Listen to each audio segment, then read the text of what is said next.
Assalamualaikum warahmatullahi wabarakatuh.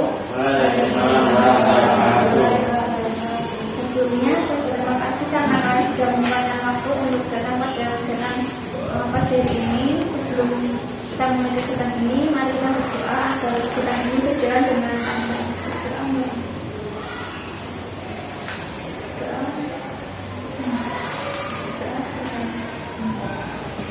Sebelumnya, apakah kalian sudah pernah mengikuti bimbingan kelompok?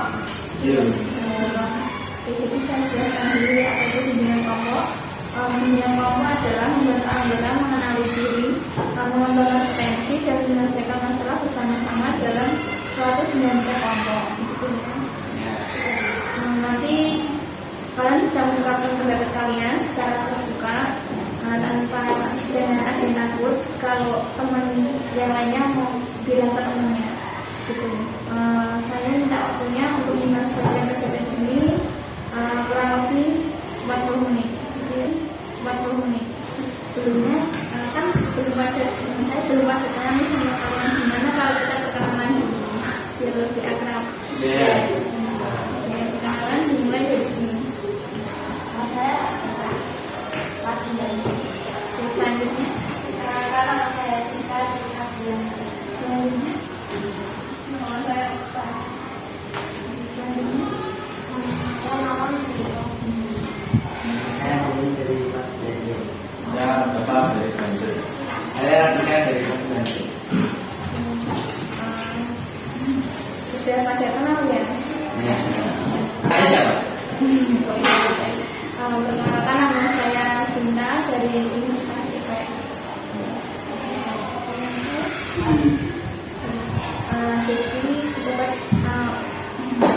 Jadi udah tahu ya apa itu BKW. Bimbingan kelompok itu membantu anggota mengenali diri, mengembangkan potensi, dan menyelesaikan masalah bersama-sama dalam dinamika. Selanjutnya ini ada PPT. Di sini kita akan belajar tentang tema menghadapi transisi gaya menggunakan PPT-nya. Bisa dilihat bersama-sama.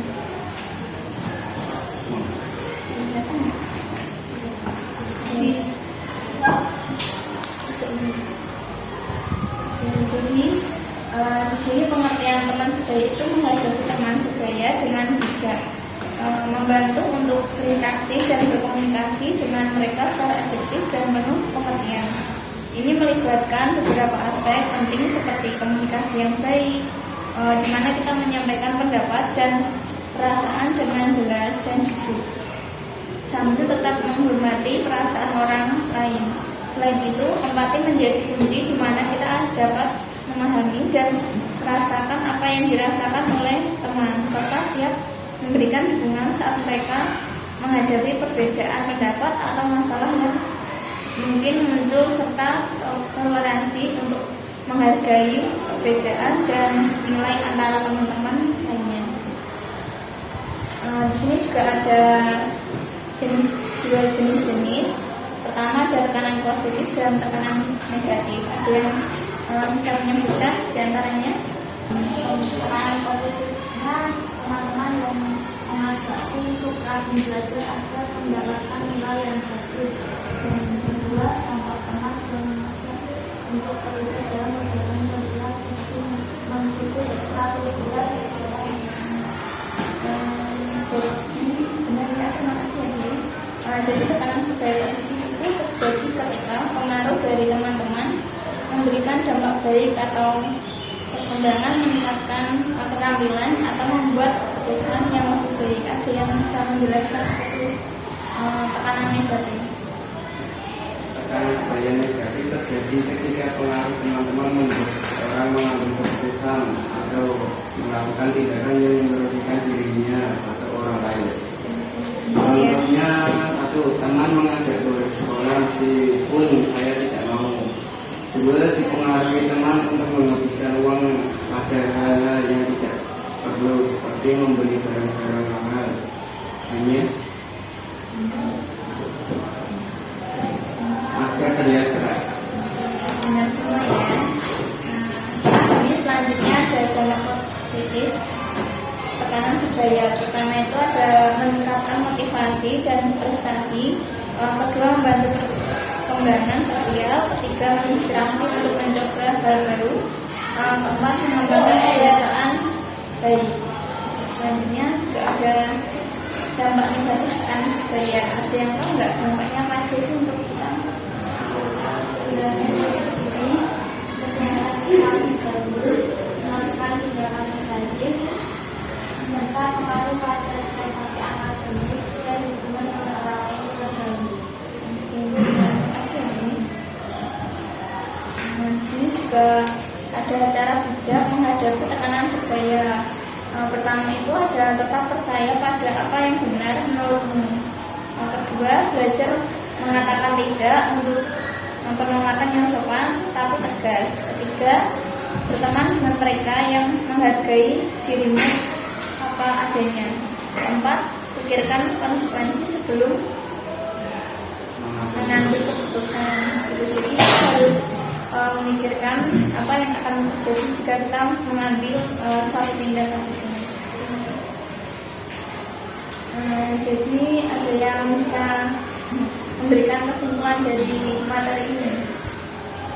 Sebenarnya tidak pengaruh yang diberikan oleh teman saya untuk melakukan sesuatu itu positif maupun negatif. Sekarang ini dapat dalam hal berbentuk seperti dorongan untuk mengikuti kebiasaan, pendapat atau tindakan.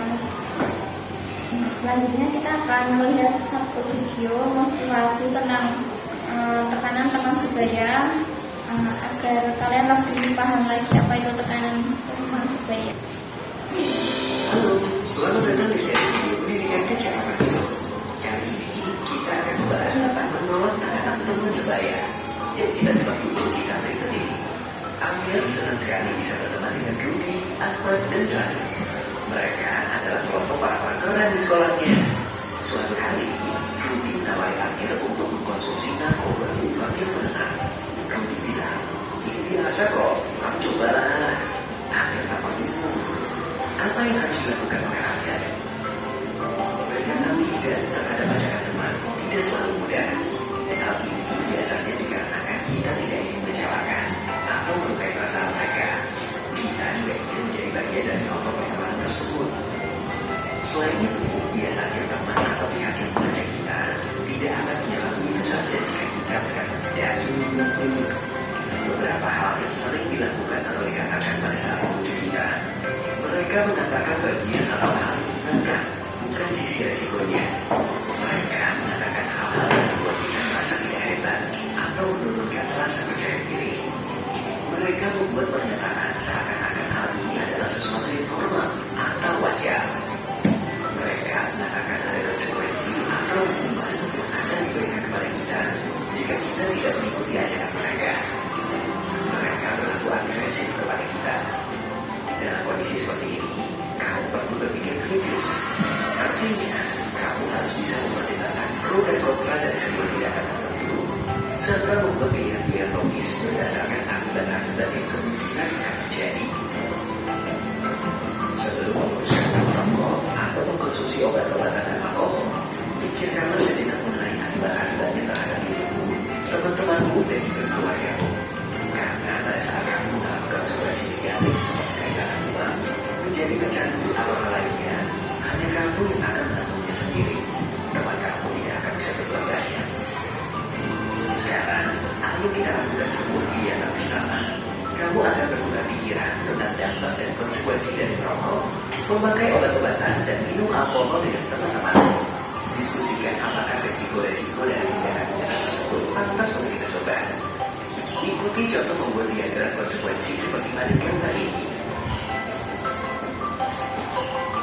Beberapa hal yang dapat kamu coba untuk menghindari ajakan atau tekanan dari teman untuk mencoba hal-hal berbahaya. 1. Bertanyalah kepada diri sendiri, apakah hal ini baik atau buruk bagiku? Apakah benar atau salah? Apakah ini sesuatu yang benar-benar ingin aku lakukan? Apakah ini berisiko bagi kesehatan? Apakah aku akan mengecewakan orang-orang yang menyayangiku? Apakah aku akan menyesalinya kelak? Kedua, pikirkan nilai-nilai yang kamu pegang dan hal-hal yang penting bagimu. Apakah tindakan dan perilaku yang dipaksakan kepada kamu sejalan atau bertentangan dengan nilai-nilai tersebut? mengatakan tidak secara tegas dan jelas melalui kata-kata dan bahasa tubuh. Keempat, langsung pergi meninggalkan situasi ini tanpa harus memberi penjelasan apapun. Ingatlah bahwa kamu selalu dapat mengubah pilihan dan berkata tidak, meski awal kamu terlanjur sembunyi terhadap ajakan yang lemah. Berdiskusilah dengan orang dewasa yang kamu percaya mengenai tekanan-tekanan yang kamu hadapi.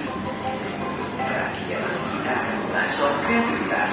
Orang-orang yang kreatif adalah mereka yang mampu mencari berbagai cara untuk memecahkan sebuah masalah atau mencapai sebuah tujuan.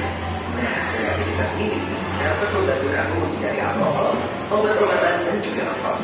Pikirkanlah cara-cara yang lebih sehat dan tidak berisiko tinggi untuk mencapai hasil yang sama dari tujuan kamu minum alkohol, mencoba obat-obatan seperti obat. Gimana kalau kita lumayan seperti pakai jam? Nanti mainnya kata-kata apa aja? Belum tahu pertanyaannya. Kayak gitu seperti itu. Nanti jangka panjang, tapi di sini cluenya kalau saya menyebutkan panjang, nanti kalian harus pendek, dan kalau saya menyebutkan pendek, kalian panjang. Kebalikannya. Gimana? 1, 2, 3. Catatan panjang yang panjang jadi. Ulang lagi ya. Catatan panjang yang pendek jadi. Berapa dari itu semua ya? Aku caranya. Oke. Sebelum kita akhiri kegiatan ini, saya mau apa nih yang kalian dapat dari materi yang sudah kita bahas bersama-sama dengan tema menghadapi budaya dan yang kalian peroleh sama kemarin dipikir dan terkait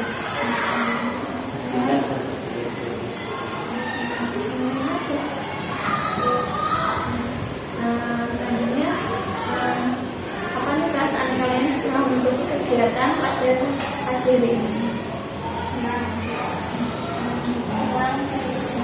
Enak, seru, apa yang akan kalian lakukan jika kalian mengalami suatu masalah pada teman sebaya kalian?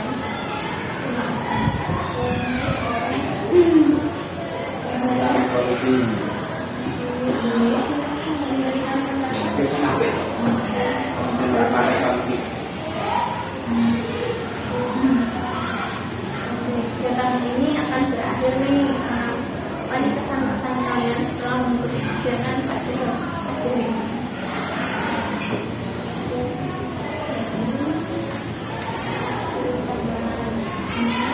Bisa memilih teman antara yang baik dan buruk.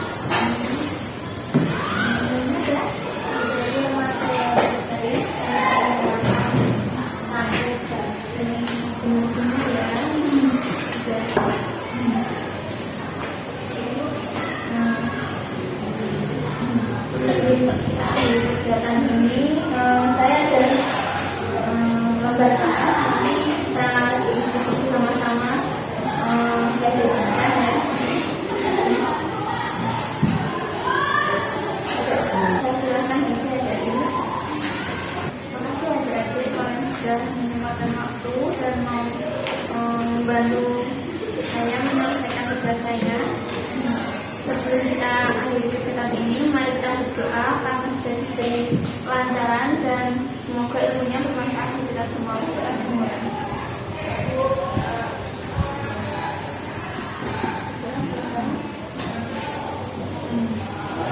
Gimana kalau akan kita adakan dengan kamu lagi dengan topik yang berbeda? Apakah kalian